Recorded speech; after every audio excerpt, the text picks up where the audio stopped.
So I'm going to be talking today about rapid response to mass shootings, and I'm going to be focusing both on the rapidity, but also the response. I think you've heard a lot about preventing these, and I don't want to dilute that message to you about the prevention aspects of this, but I've been asked to talk about what happens after a mass shooting occurs. So it's fair to say that, and I'm often quoted as saying this, that mass shootings are the tragic tip of a much larger iceberg in the United States.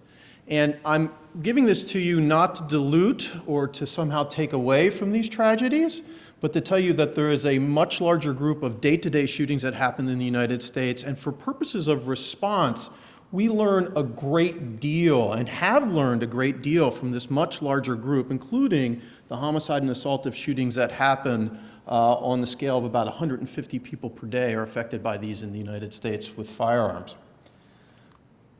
Now, mass casualty incident response has been something that's been ongoing in the public safety community in the United States for decades. In fact, well before 9/11 and well before the recognition of many of these mass shootings and the growth in these mass shootings.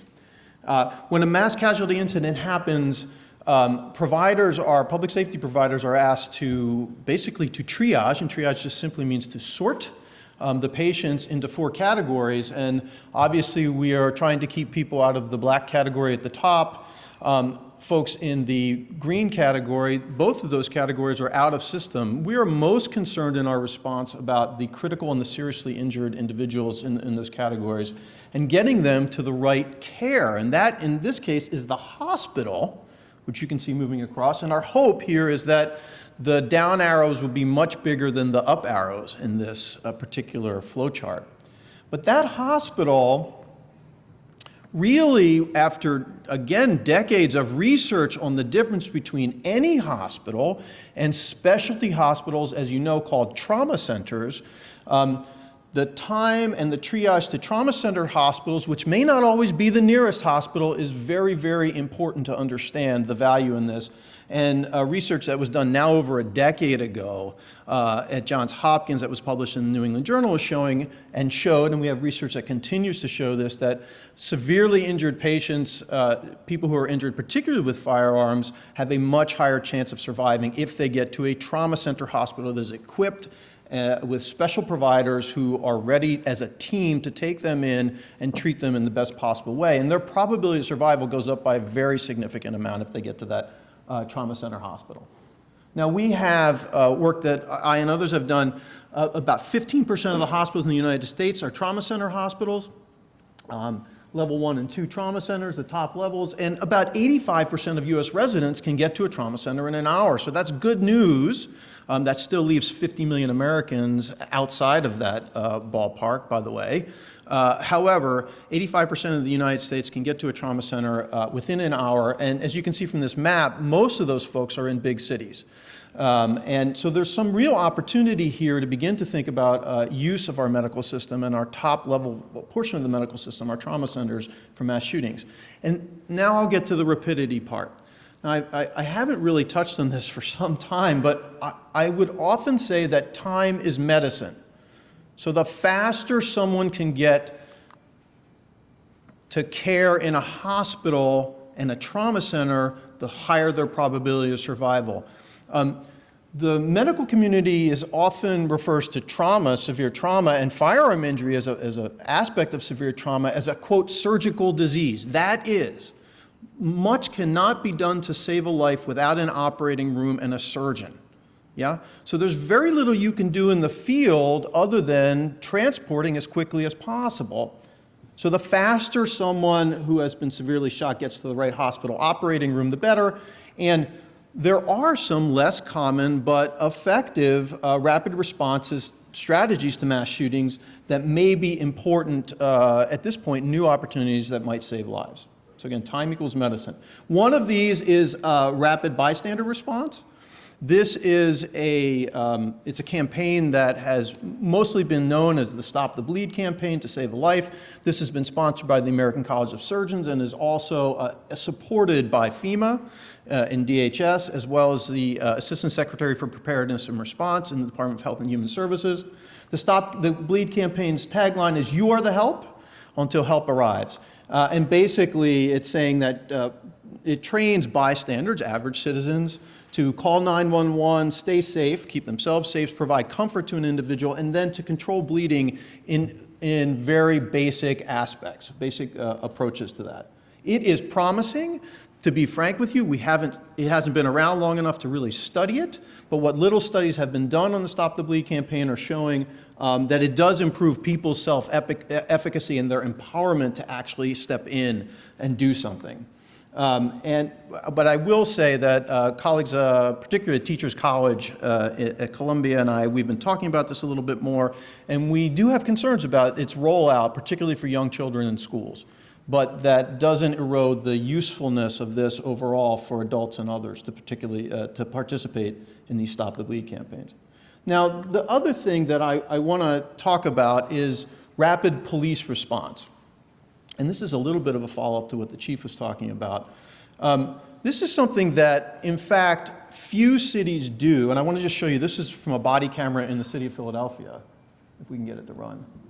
This is a shooting victim who is on the ground here, and what you're going to see is Philadelphia police as a team, this is only minutes after the shooting, are able to take this victim, and they are not taking this person into an ambulance. They're taking them right to a police car, and that police car is going to go directly to a trauma center in the city of Philadelphia. You can stop that. So this is important to think about in this concept of time equals medicine. Traditionally, what most cities do is they will, when 911 gets called, they will bring out an ambulance after a shooting happens, yes. They will wait for police to make the scene safe. The ambulance will arrive, it will take time to arrive. It will do things on the scene. Oftentimes the EMTs or the paramedics will do something with that patient, and then they will transport them to the trauma center or any hospital, quite frankly, in cities that do not have a triage protocol. A scoop and run approach to this, where police come out, arrive, and actually police are able to arrive faster for a couple of reasons. A, because it's a violent event. In many cities, 911 triages to the police first before the fire department or public health for the ambulances. So they arrive faster, and there are more police cars in circulation than there are ambulances in any city in the US. They don't really do anything on scene, and they just transport quickly and directly to a hospital, or in cities like Philadelphia or Detroit where there's a protocol, the police know to go to a trauma center. So does police to hospital transport work, and where's it being done? Well, studies that we've been doing for quite some time that have gone largely unnoticed until I was asked to come talk today, and I'm pleased to do so, that the survival of patients transported by police is actually significantly better, anywhere from 5 to 30%. Or at least in some cities, or it's the same. So you're either doing better with that rapid police transport, or you're doing as good as EMS. And mostly the city of Philadelphia, about 1 in 3 shooting victims in the city of Philadelphia are transported by police. That is an outlier among cities. Sacramento and Detroit also have a decent amount of police transport, perhaps 1 in 10 or 1 in 11, but in other cities it's very rarely done. And there are a few protocols to move that ahead. So just to give you some firsthand impressions, a colleague of mine, Sarah Jacoby, at the University of Pennsylvania, we wanted to get more of an idea of what do the providers, what do the general public, and what do the police think about this. And so we did some qualitative work on this, and when you ask doctors about it, many of them are very much in support of this. For instance, this is a quote from one physician: that I have patients that in my mind would not have survived if the police had not transported them here. The police themselves, and I want to get into this in a second, there's a lot of positive comments, there's a lot of reticence. Police do need to be trained in the basics of gloving up, and the basics of transport of a shooting victim, but they do embrace it after a while. And for instance, here's one police officer said, I signed up for this job to make a difference. And my thing is, if you save one person, you've made a difference, and I feel as though I have saved 6. And he's talking about police transport directly to a hospital, and that means I am making a tremendous difference. The patients themselves, and I also want to point out that, owing to the chief's comments, that the impression of police is very different than the impression of firefighters and paramedics in any given city. And this is possibly a way of enhancing that relationship that the police departments and cities have with their community. So the patients, what did the community say? Well, this person said that some cops wanted me to wait, but I didn't have it in me to wait for too long. So fast like that and taking me themselves, they kept me alive and bought me some time. Now, this isn't always the case. There is a downside to this, and police do need to be trained in this kind of transport. And in this particular patient said they were just saying hold on, but there is nothing back there to hold on to. That means the back of a police cruiser. And they were driving as fast as they can to get to the hospital, and I was just sliding around back there. So there's issues that go on here, but you must trade this off with the importance of getting to rapid medical care in a trauma center with these transports. So the overall recommendations that I have, and I put up a picture here from the hospital of the University of Pennsylvania, which again in the city of Philadelphia, police transport is so formalized that in fact the trauma centers do have signs up to direct the police when they get to the emergency department. So the basic recommendations I have, first off, is to recognize that time equals medicine. This is very important, the response and the rapid response in the event that a mass shooting happens. Firearm injury is a surgical disease in need of a rapid response and an operating theater. Triage and transport to designated trauma centers is quite important for severe shootings. You can get a great deal more, again, in terms of survival for patients who get to a trauma center hospital as opposed to just any hospital. And less common but effective rapid responses to shootings are important to consider to save lives. Among these are police to hospital transport, which includes policies at the local and state level that allow these to happen. The cities like Sacramento, Detroit, and Philadelphia have actual police directives and policies that were brought down by city councils there to allow this to happen and to institutionalize this, but also this allows police to have both in the training and the equipment that's necessary to do these sorts of transports, and trains them to selectively triage and go to trauma centers, teaches them where the trauma centers are for these sorts of transports.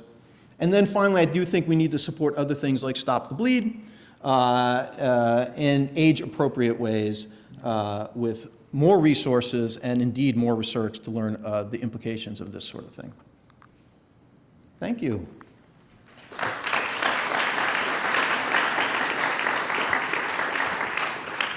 Thank you, Professor.